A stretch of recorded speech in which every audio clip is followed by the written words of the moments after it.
Bonjour, bienvenue dans cette vidéo. Nous allons voir comment calculer la mesure d'un angle avec la trigonométrie. Alors déjà, on rappelle les trois formules de trigonométrie qu'on a déjà vues normalement dans la précédente vidéo.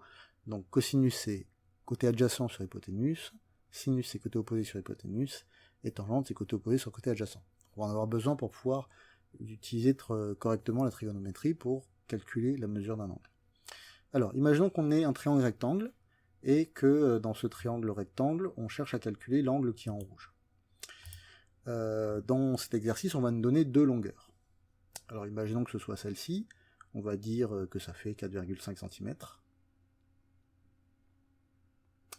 et celle-ci, qui fait, allez, on va dire 3,8 cm. Voilà. Et on vous dit calculer la mesure de l'angle du coup qui s'appelle ACB ici. Vous voulez répondre à cette question-là. Alors, première chose que l'on fait avant de commencer à réécrire, c'est de repérer les côtés qu'on nous a donnés, à quoi ils correspondent par rapport à l'angle qu'on cherche. Donc l'angle qu'on cherche, il est ici, au niveau du point C, et le premier côté, le côté AC, celui qui relie l'angle qu'on cherche et l'angle droit, c'est le côté adjacent. Rappelez-vous bien, le côté adjacent, c'est le côté qui relie l'angle que vous cherchez avec l'angle droit. Donc ça, c'est le côté adjacent. Et le côté AB, il est en face de l'angle qu'on cherche, donc ça, c'est le côté opposé. Et l'hypoténuse, il est là. Donc autrement dit, celui-ci, c'est le côté adjacent, je vais l'appeler petit a. Ici, c'est l'hypoténuse, donc c'est petit h. Et ici, c'est le côté opposé, donc on va l'appeler ça petit o, pour que vous repérez bien. Donc là, les deux côtés qu'on nous a donnés, c'est le côté adjacent et le côté opposé. Donc, ça veut dire qu'il va falloir utiliser une formule de trigonométrie qui implique le côté adjacent et le côté opposé. C'est là que vous regardez vos trois formules, et vous regardez laquelle des trois utilise le côté adjacent et le côté opposé. Donc là, vous voyez bien que c'est la formule de la tangente qui va fonctionner ici. La tangente utilise le côté opposé et le côté adjacent, donc c'est celle-ci qu'on va utiliser. Une fois que ça s'est repéré, on peut commencer à écrire.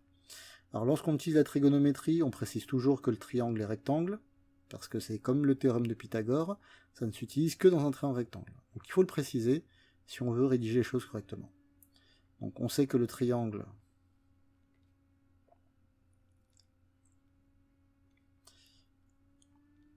ABC est rectangle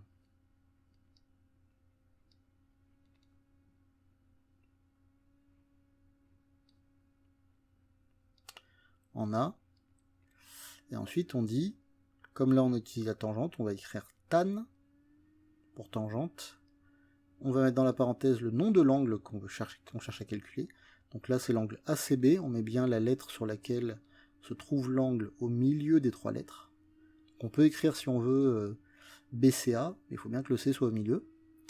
Et là on va écrire avec les noms des côtés l'application de la formule. Donc la formule c'est côté opposé en haut de la fraction et côté adjacent en bas de la fraction. Donc au numérateur on a le côté opposé, donc le côté opposé c'est AB, donc on met AB, on suit bien la formule qui est là, et en bas on a adjacent, donc l'adjacent c'est AC, donc on met AC, ici. Donc première ligne de calcul entre guillemets, il n'y a pas de nombre, c'est que avec des lettres, c'est important de l'écrire comme ça. Ensuite à la ligne suivante on va remplacer. Donc on va faire tangente de ACB toujours,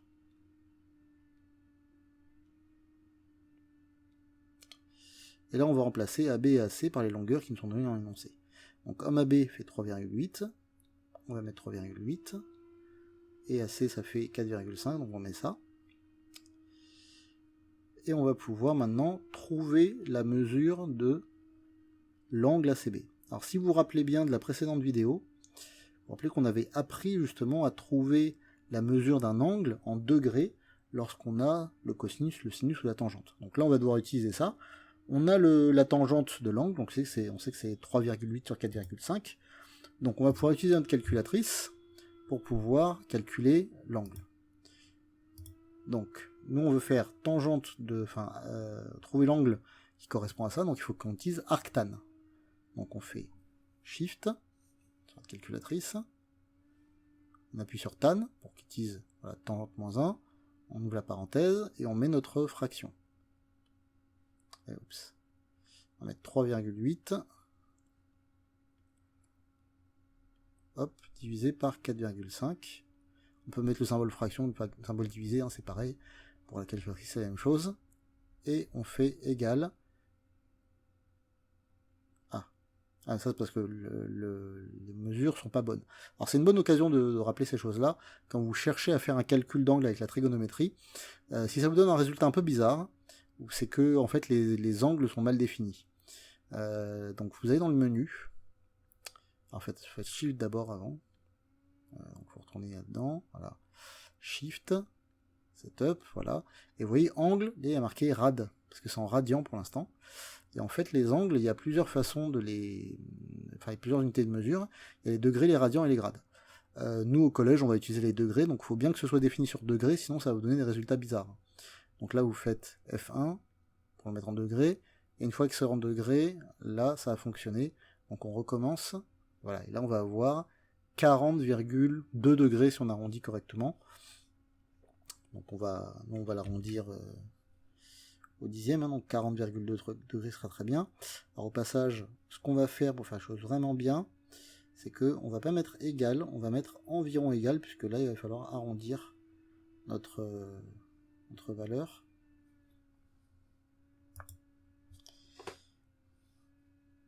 Donc on met bien environ égal 40,2 degrés.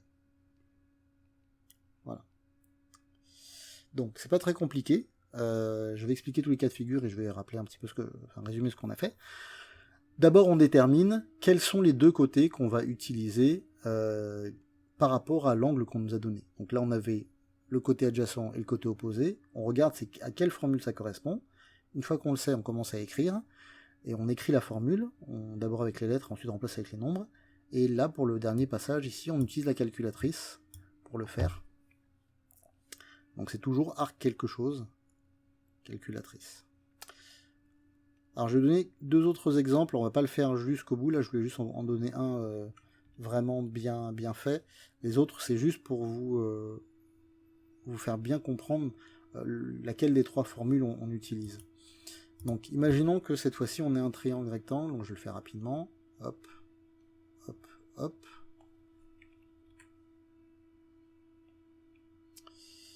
Voilà.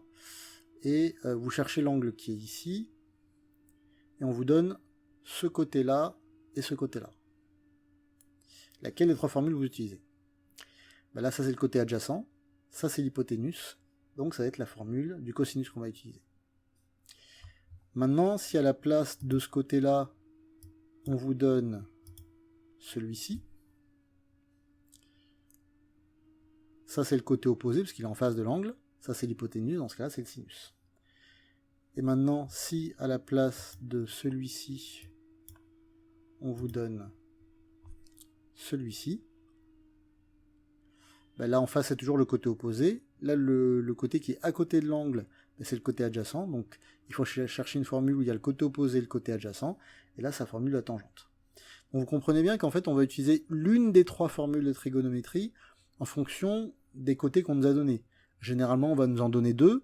Donc, comme dans chaque formule, il n'y a que deux côtés, il n'y a qu'une seule formule qui va fonctionner. Donc, c'est à nous de repérer quels côtés sont utilisés dans l'énoncé pour pouvoir choisir la bonne formule. Si jamais vous avez trois côtés qui vous sont dans l'énoncé, ça veut dire que vous pouvez utiliser n'importe laquelle des trois.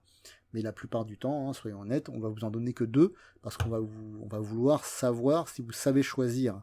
Donc, on va vous donner que deux côtés pour repérer, pour tester si vous êtes capable de choisir la bonne formule de trigonométrie. Donc faites bien attention à ça. Et une fois que vous l'avez repéré, vous faites comme on a fait là. Vous le rédigez correctement. Et vous faites votre calcul à la calculatrice à la fin pour avoir la bonne réponse. Il est important de préciser que tout ceci est très essentiel. Il faut vraiment que vous écriviez que le triangle et rectangle. Il faut vraiment que vous écriviez la ligne avec la formule de trigonométrie que vous utilisez avec uniquement des lettres, sans les nombres. Très très important.